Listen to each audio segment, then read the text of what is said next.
Marcelo, da Igreja Presbiteriana em Nova Aurora, Belford Roxo. O texto que eu trago para a reflexão dos irmãos está registrado pelo evangelista Marcos, capítulo 6, a partir do verso 45, que diz assim: Logo a seguir, compeliu Jesus os seus discípulos a embarcar e passar adiante para o outro lado, a Betsaida, enquanto ele despedia a multidão. E tendo-os despedido, subiu ao monte para orar. Ao cair da tarde, estava o barco no meio do mar, e ele sozinho em terra.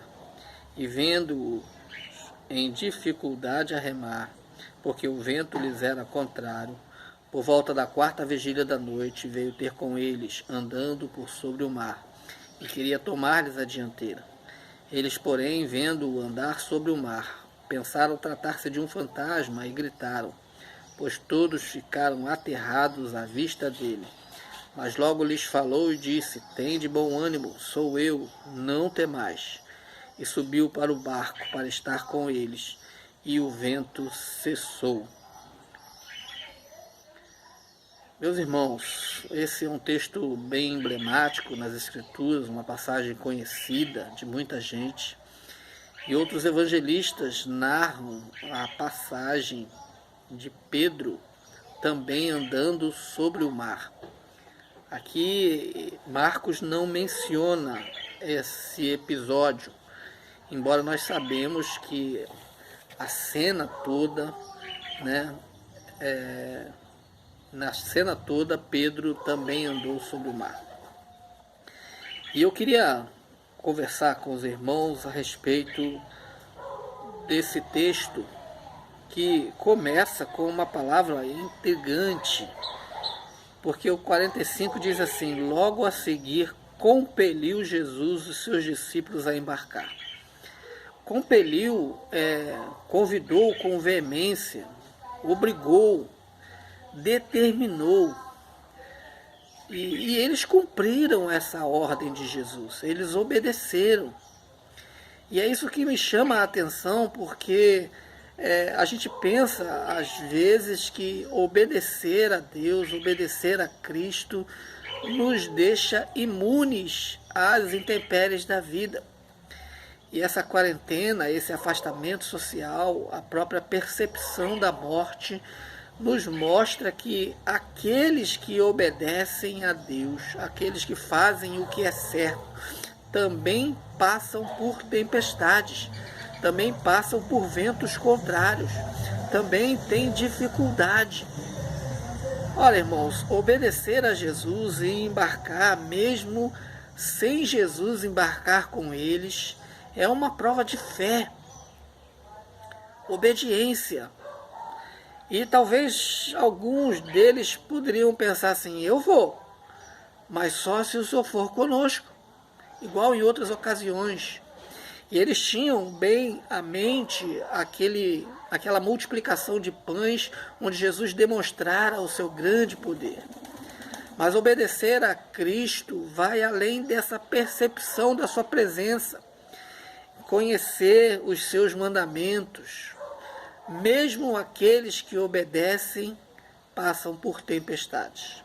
Esse é o primeiro ponto que eu queria que os irmãos meditassem, porque ao contrário do que é dito hoje, e as pessoas até usam isso como um amuleto, de ser crente, de obedecer, de fazer o que é certo, de cumprir os rituais, de poder estar sempre na igreja, sempre ativo, sempre deixa a pessoa imune às tempestades. Não é isso que o texto mostra. O texto mostra que mesmo aqueles que obedecem passam por tempestades, têm dificuldades a remar e ficam até a 4ª vigília da noite lutando com um vento contrário. Não é dito aqui no texto que eles ficam disputando os remos melhores, que eles ficam se acusando mutuamente, enquanto alguns trabalham mais que outros. Não diz que alguns deles queriam deixar o barco e pular no meio do mar, que talvez fosse um lugar mais seguro. Não diz. Obedecer a Cristo, obedecer a Deus, também não evita que nós passemos por tempestades. A segunda coisa que eu queria lembrar aos irmãos é o que é que Jesus está fazendo enquanto estamos passando por tempestades, enquanto obedecemos a Ele. O texto diz que Ele despedia a multidão, uma multidão faminta, uma multidão que estava maravilhada com a sua multiplicação. E Deus, Ele atende, irmãos, a outras necessidades mais urgentes que a nossa, às vezes. Ele não está a nosso serviço, exclusivamente ao serviço do povo de Deus. Ele é o Rei do universo.